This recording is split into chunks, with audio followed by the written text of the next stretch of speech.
আসসালামু আলাইকুম। আমি আবারও ওই বক্স গলা ম্যাক্সি বানানোর জন্য কাপড় নিয়েছি। তো এই কাপড়টা এখন সুন্দরভাবে বুঝে বুঝে আপনাকে দিচ্ছি যে টিকটকের এক আপু এই ম্যাক্সি কাটিং দেখার জন্য বলছে।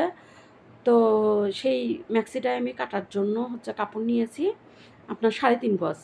এই যে দেখুন এরকম, হ্যাঁ? তো এটার মনে করেন আপনার কোনো কিছুই না। এখানে খালি হাতের অংশ একটু খালি কেটে নিব। এইদিকে 3 ইঞ্চি বাস, এইদিকে 3 ইঞ্চি করে এই খালি হাতার অংশে ওখানে একটু কেটে দেবো, বাস এটা কাজ শেষ। আর ওই যে পাইনি ওখানে একটু খালি রাউন্ড করে নিব, এই যে রাউন্ড করে নিলাম, এই যে কেটে একটু রাউন্ড করে নিলাম, বাস এটা শেষ ম্যাক্সির কাটা। হ্যাঁ, এখন আপনার ওই কাঁধের ওটা কেটে নিব, তারপরে হাতা কেটে নিব। তো দেখুন আপনি প্রথমে আগে হাতার কাপড়টাই কেটে নিচ্ছি।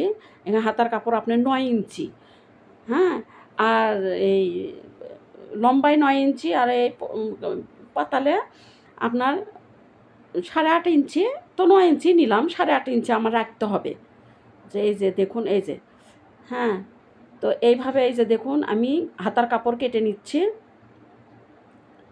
এই যে, হ্যাঁ, এভাবে মাপ দিয়ে যদি আপনারা এদিকে 3 দিয়ে, হ্যাঁ, রাউন্ড করে হাতার কাপড় কেটে ফেললাম, দেখেন এই সিস্টেম করে দেখে দেখেও আপনারা কাপড় কাটতে পারবেন। এখন আমি এই মানে কাঁধের কাপড়টা কিভাবে কাটবো এটাই হলো মেন। কাঁধের কাপড় কিভাবে কাটবো এটাই খালি আপনারা দেখেন, দেখে ওই হাতের অংশটার উপরে বসাই দিবেন। সুন্দর করে সেলাই টেলাই করে কিভাবে সেলাই করে বসাবেন আমি সেটাও দেখে দেবো। এটা লম্বাই নিলাম আপনার 12 ইঞ্চি, 12 ইঞ্চি নিলাম, আর এইদিকে নিলাম 7 ইঞ্চি। হ্যাঁ, আমি 4 ভাঁজ দিয়ে নিয়েছি। এই যে দেখুন এইদিকে 7 ইঞ্চি আর লম্বায় 12 ইঞ্চি নিয়েছি। এই দেখুন, হ্যাঁ, মানে হাতার মানে কাটিংটা করছি এটা, এই যে, এটা হলো হাতার কাটিং। আর এই যে এই অংশ যেটা আছে সেটা আপনার যে কাঁধে থাকবে। এখানে বুকের মাঝ বরাবর এখানে এটা বসিয়ে দিব, মানে হাতের মাঝ বরাবর। তো দেখুন এই যে এইভাবে দেখুন, ওই যে এটা গলা, এই যে নিচে এটা বসিয়ে দিব।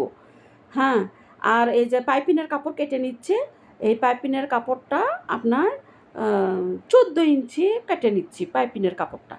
তো এইভাবে আপনারা দেখেন আমি 3 ইঞ্চি পাইপিনের কাপড় কেটে নিলাম, 3 ইঞ্চি করে 14 ইঞ্চি লম্বায়ে পাতালে 3 ইঞ্চি কাটে নিলাম, যাতে ভাঁজ দিয়ে এমুকে ওমুকে ভাঁজ যাবে। এই যে ভাঁজ, এই যে দেখুন এটা এরকম করে দিয়ে, হ্যাঁ, এই যে, হ্যাঁ, কুচি দিয়ে